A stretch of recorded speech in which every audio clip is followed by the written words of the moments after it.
په پاکستان کې د ګرانۍ لړۍ نور هم مخ په بره تللې ده او د دغه خیوات د شمیرو دولتي اداره وایي چې د تېرې یوې هفتې په مهال د خوراکي توکو په ګډون د 19 شیانو نرخونه په بره تللي دي. د پاکستان د شمیرو د دولتي ادارې په تازه ریپورت کې د ملدننه د کلیزې ګرانۍ کچه 4.4% ښودل شوې. خو روانه میاشت وړاندې کړل شوی قومي بجټ کې د راتلونکي مالي کال دپاره د ګرانۍ کچه 21% ټاکل شوې ده. د کومو شیانو نرخونه چې لوړ شوي هغې کې غټه غوښه، نری غوښه، اوړه، چینی، الوګان، ټماټر، اوږه، د مخو دال، ډکره روجي، د لوحو صابون، پې، ماسته او نور شیان شامل دي. د شماریاتو د محکمې ریپورټ وایي چې په تېره هفته کې د 12 توکو بیې راټیټې شوې خوم دي چې هغې کې LPG ګیس، د مسورو چڼو او مخو دال، خګې، چرګان، خوراکي تیل او ځینې نور شیان شامل دي. خو ریپورټ وایي چې د 110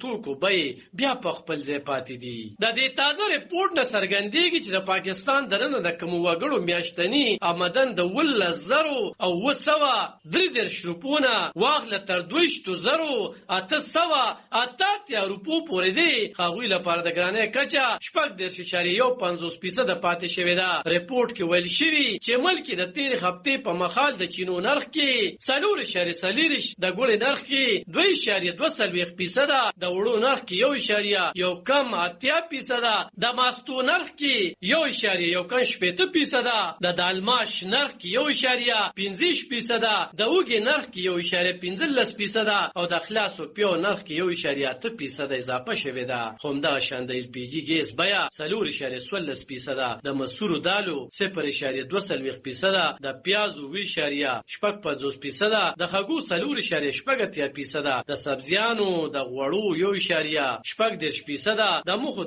دالو 2.4%، د چڼو د دالو 1.6% او د شړشمو د تیلو بیې 0.15% راټیټې شوې دي. عالم خان شیرپو، دلبر نیوز 400.